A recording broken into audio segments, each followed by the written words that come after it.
क्या आठवां वेतन आयोग अब अधर में लटक गया है? जी हां, आठवां वेतन आयोग जिसका इंतजार देश के करीब 50 लाख केंद्रीय कर्मचारी और 65 लाख पेंशन भोगी बेसब्री से इंतजार कर रहे हैं, अब वो अटकने की कगार पर आ गया है। जी हां, सरकार की ओर से एक और इसका संकेत आया है जो आपके दिल को बेचैन कर सकता है। तो क्या है नया अपडेट और क्या है कर्मचारियों की मांग, आइए विस्तार से जानते हैं। दोस्तों, 16 जनवरी 2025 को जब माननीय प्रधानमंत्री नरेंद्र मोदी की अध्यक्षता में केंद्रीय मंत्रिमंडल ने 8वें वेतन आयोग के गठन को मंजूरी दी थी, तब देश में एक उम्मीद की लहर दौड़ गई थी। सभी को लग रहा था कि 1 जनवरी 2026 से नई वेतन संरचना और भत्तों का लाभ मिलना शुरू हो जाएगा। लेकिन अब 6 महीने बीत चुके हैं और आयोग का गठन भी अभी तक अधर में लटका हुआ है। अब सवाल है कि आखिर इसमें देरी की वजह क्या है? दरअसल हाल ही में कार्मिक और प्रशिक्षण विभाग ने 8वें वेतन आयोग के तहत 4 अंडर सेक्रेटरी के पदों के लिए आवेदन की अंतिम तारीख को तीसरी बार बढ़ा दिया है। पहले यह तारीख 21 मई थी, फिर 30 जून और अब इसे 31 जुलाई तक बढ़ा दिया गया है।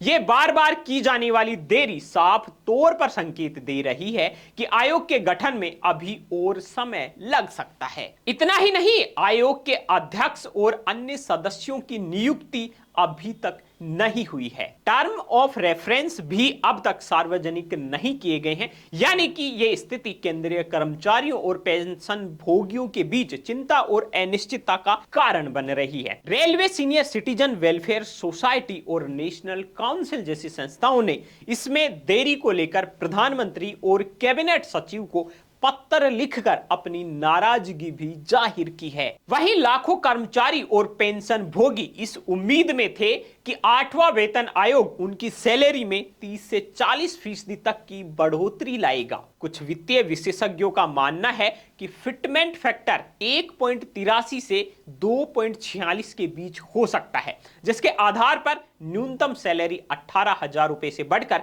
32,940 रुपए या उससे भी ज्यादा हो सकती है। लेकिन जब तक आयोग का गठन ही नहीं होता, तब तक ये सारी उम्मीदें हवा में तैरती रहेंगी। पिछले अनुभवों को देखें तो 7वें वेतन आयोग को अपनी सिफारिशें देने में 18 महीने लगे थे। अगर 8वें वेतन आयोग को भी इतना समय लगता है तो 2026 में इसे लागू करना मुश्किल हो सकता है। कुछ विशेषज्ञों का कहना है कि इसका कार्यान्वयन 2027 तक खिसक सकता है। ऐसे में यह खबर निश्चित रूप से उन कर्मचारियों के लिए निराशाजनक है जो बढ़ती महंगाई और आर्थिक दबावों से जूझ रहे हैं। इधर कर्मचारी संगठनों ने सरकार से मांग की है कि आयोग का गठन जल्दी से जल्दी हो, टर्म ऑफ रेफरेंस को पारदर्शी तरीके से लागू किया जाए और एक स्पष्ट टाइमलाइन दी जाए। उनकी चिंता भी जायज है, क्योंकि बिना स्पष्ट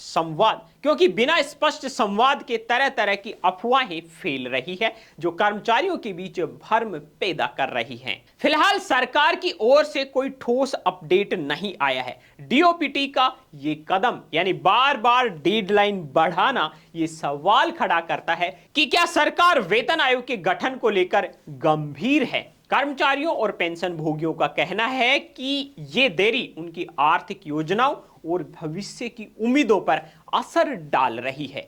तो दोस्तों, ये थी 8वें वेतन आयोग की ताजा स्थिति। क्या आपको भी लगता है कि सरकार जल्द ही इस पर कोई बड़ा कदम उठाएगी? तो अपनी राय हमें कमेंट में जरूर दीजिए। और हाँ, ये खबर आप देख रहे थे बीएन हिंदी पर। अभी तक आपने बीएन हिंदी को सब्सक्राइब नहीं किया है तो सब्सक्राइब कर लीजिए। यूट्यूब में सर्च कीजिए बीएन हिंदी और हमारा जो चैनल आ रहा है उसको सब्सक्राइब करके बेल आइकन को प्रेस कर लीजिए।